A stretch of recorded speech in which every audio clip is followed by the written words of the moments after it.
Hello and welcome back to Everyday Writers, your one-stop shop for demystifying the writing process. We're here to be helpful guides on your journey to becoming a published author. I'm one of your hosts, Crystal McQueen. I'm your other host, Jordan S. Keller. And on today's bonus author interview, we would like to welcome to the show Nick Greenberg. Nick is the author of the Culinary Caper, Book 1 in the By Cook or By Crook series. Nick Greenberg, a versatile bassist, composer, and author, has performed a wide variety of musical styles, including classical, jazz, rock, Broadway shows, and even the occasional polka gig. His musical career has taken him to Carnegie Hall, the Kennedy Center, as well as international stages in Taiwan. Prior to pursuing music, Nick worked as a busboy, dishwasher, caterer, and prep cook. His brief career in the food industry convinced him he'd rather be playing and composing music, writing fiction, and eating his way through the world's restaurants. Yum. Nick, welcome to the show. Thank you, Crystal. So Nick, can you give our listeners a brief synopsis of the Culinary Caper, please? It's a tongue twister, right? It is. A little bit. Great title, though. So our hero, he is a pierogi slinging food truck, and he finds himself up to his eyeballs in debt and desperate to find a way out of this worsening situation. His old buddy from art school, he actually went to art school before becoming a chef, talks him into stealing art, priceless paintings and such. Nice. And somehow he thought that was a good idea. Yeah. Well, go ahead, Jennifer. I was going to say, there's a bunch of like really cool layers into the story. When I was reading it, it almost like, not to just keep talking about food, but it made me think of like a trifle or a big old fancy cake. Like I loved all the different elements you included in this novel. And so I feel like if you don't like food, you'll still love it. If you don't like music, you'll still love it. If you don't like crime, you'll still love it, just because there's so many different elements within these pages. Yeah. Exactly. Yeah. As we just have read every page of this book, as you know, Nick is part of our Queen City Fiction Writers, and I know that you're really into food. So can you kind of talk a little bit about how your musical career and your love for food has inspired your book? Well, I mean, obviously, those are the two.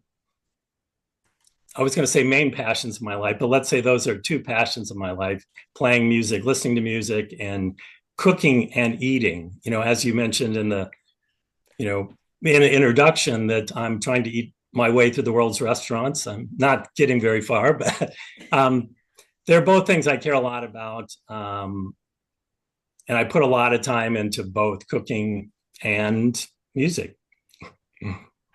For the foods that you include in here, like, are these foods that you particularly make? I know that you've done like a carbonara for us, and like every time that we see you, you've got, I think at one point you even did like a jambalaya. So just talking about the foods in here, like, is there any way that your readers can actually get some of your recipes? Yeah, that's something that I want to start putting on my website, and maybe in a blog form, and just start putting them out there. Some of the recipes just sort of invented themselves as I was writing. I'm like, I want to use this ingredient. And then I start, wow, if I do this and I add this with it, and they just kind of come out of nothing a lot of times. And some of the recipes are things I've actually done. They're in my repertoire, but I don't know. I like to make stuff up. That's why I'm a fiction writer. I'm still waiting to get that lentil soup recipe you made for us that one time with the coconut milk. Reminding me. I will. But oh my gosh, a cookbook companion book to this whole series would be such a cool way to end everything after book 3 comes out. I love that. So we're kind of backtracking a smidgen. What inspired you to tell this story? It's weird, and I'm sure each of us have different ways how stories sort of manifest themselves in our head and then end up on the page. I can't say I was driving down the road and put these things together like, I'm going to have the hero selling pierogies on a food truck and stealing art. I mean, I think it comes in bits and pieces where obviously food's central. So I start with that, and then my family and I have been jokingly talking about, oh, I should start a food truck. So that's been something we bantered about. And then, well, what would we sell? and pierogies kept coming up. So some of that was based on actual conversations that were had. Well, we haven't actually gotten to eat your pierogies, Maybe Yeah. maybe that's something that we can, post as part of this particular podcast. We can put your recipe in there if you're willing, Yeah. and people can find you. So just talking about the writing process, because that's what we talk about here. You talked about you can't pinpoint a inspiration to the story. However, I do, in my opinion, think you are the most consistent writer in our group. Every single week you have something. And so can you talk a little bit about your writing process, where you fit it in, how you actually keep that regimen going? Yeah, that's a really good question. I feel like it's a lot. It relates a lot to how I perform music and practice music. It's something I do every day. If I have a show coming up, I know I need to spend hours learning the music and just keeping, my hands in, keeping my chops going. So it's to writing is the same thing. I feel like, and we talk about this all the time in our groups. Is just write something. It doesn't have to be what you keep. Put it down. You're going to change it no matter what. Even though you think it's brilliant at the moment, perhaps. But so, and I always tend to have two or three things going on at the same time. Books that I'm working on, which I don't love, but that's just It's part of the game. yeah, it's part of the game. And it also gives you a break. Like you're working on something and you come to an impasse. It's like, I need to put this aside. And then some other character is speaking to you. So you kind of dive into that. And yeah. Nice. After you finish writing your first draft, what steps do you take to get it to its second, third, fourth, final draft? So usually during that first draft, I'm making notes of things that like I feel like I needed to include earlier in the story to explain a behavior, or maybe even introduce a character briefly if they're going to come into play.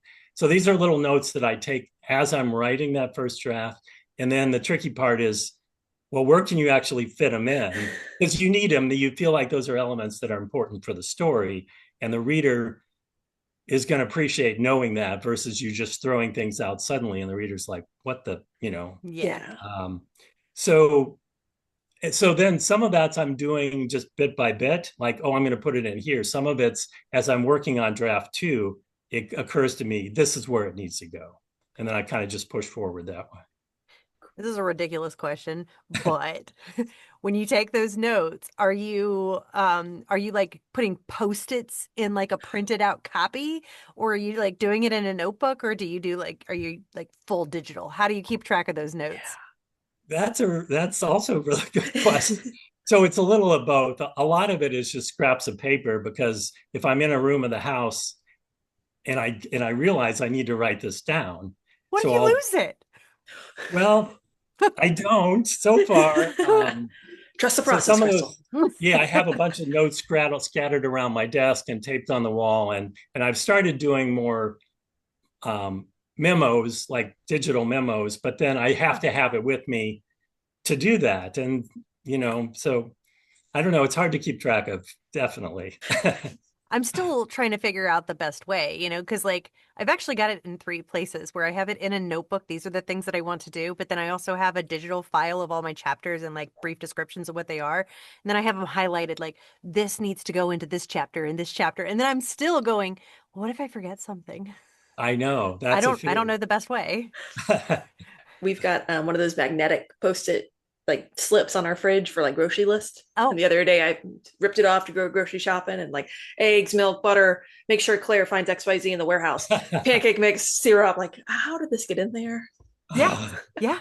I also do it on my phone. I'll be on a walk and I'll be like, here's a line that needs to be added. And so like I'll also keep the track of those. So it's really interesting that you have like just notes around, your desk and the digital file. I wonder how many other people are like that, where they're just like, I need to remember this. Let I us know use down below. Are you a digital note taker, analog note taker? What's your tips and tricks for keeping things straight? But sorry, Nick. Oh, I was just going to say that was something that before I wrote them down, I would be out on a run and I wasn't carrying my phone or something that I could record with.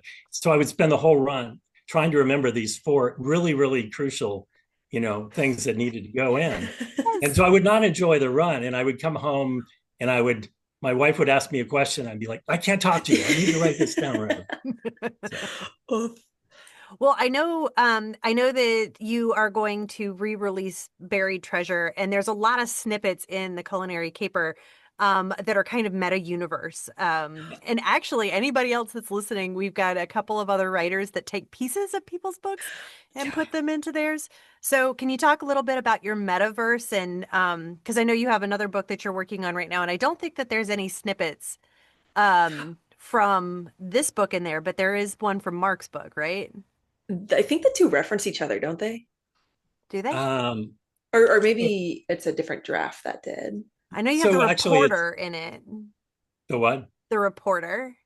Yeah. So I am using the reporter, River Okay. Van Beek, and I need to use him more. And it's funny you should say what you just said, Crystal, because when we went out afterwards last night, the other writers' presents are like, you totally have to work this other book that I'm working on into this universe too.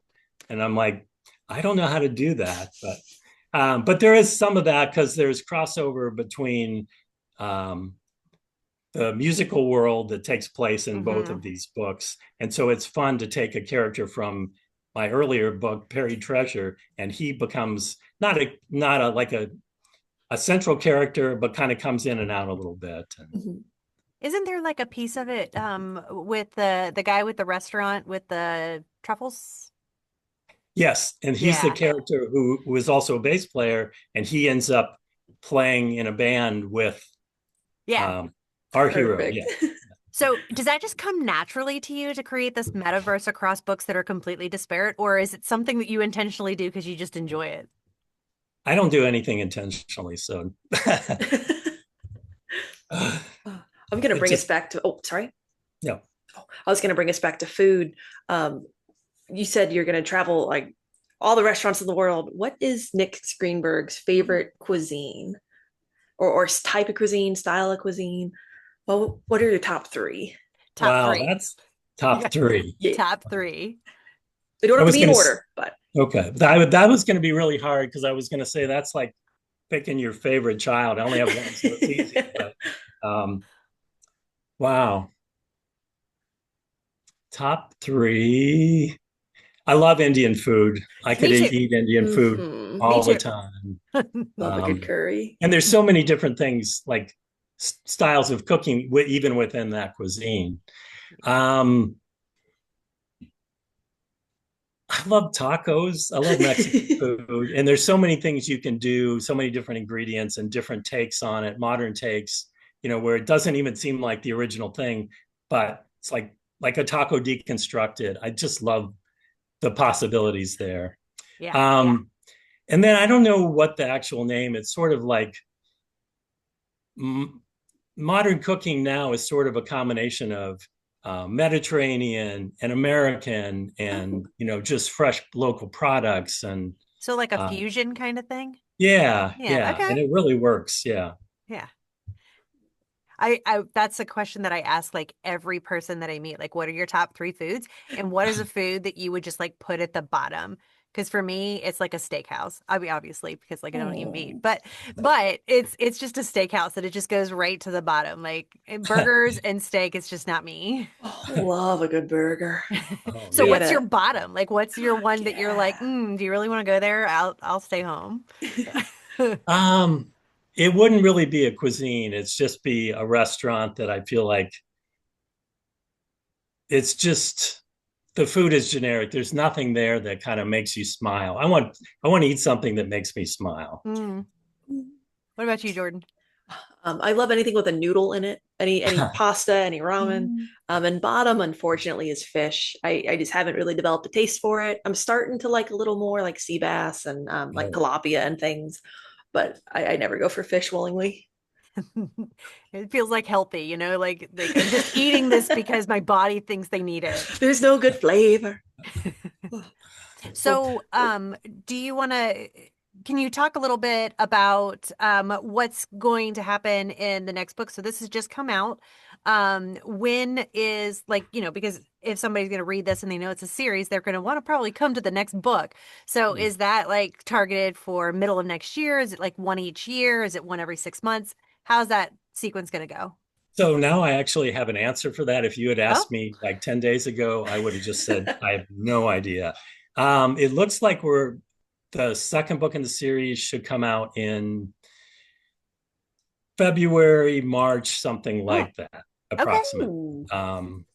And based on that, I would say book three, 9 months to a year after that. It's a pretty quick turnaround, all things considered. Yeah, and I'm working like book two. As you know, I finished my first draft, and Yeah. I'll do a handful more, and that gives me a lot of time to just edit the crap out of it between them. Which honestly feels like the most, like all the time you're doing is for editing versus writing. Oh, I Oh. know, I know. But that's all the time we have for this bonus episode of Everyday Writers. Nick, can you tell our listeners where they can find more about you and where they can pick up your book? So right now online, it's available at Barnes and Noble online and Amazon, both as an ebook and a paperback. And if you live in the Cincinnati area, there's quite a number of bookstores that just ordered copies, and should have them soon. Ooh, like where? Wonderful. Like Joseph Beth, like where? Um, Roebling Books, Okay. Matt and Joy's. There's one in Milford called, Sorry. I'm drawing a blank, and then Putting you there's on this Final spot. Chapter in Fort Hidden Thomas. Yeah, chapter. hidden The hidden chapter. Hidden Chapter. chapter. Hidden Yeah. Chapter. Yeah, I love that I do phrase. really like them. Well, Nick, thank you so much for being a part of the show. Make sure you guys come go and check out the Culinary Caper and join us next time where Jordan and I will be talking about building your audience through social media. And if you love what you hear on Everyday Writers, don't forget to click that subscribe button. That's it. Follow us on Instagram and remember, every day is a good day to write. We'll see you next time. Thanks.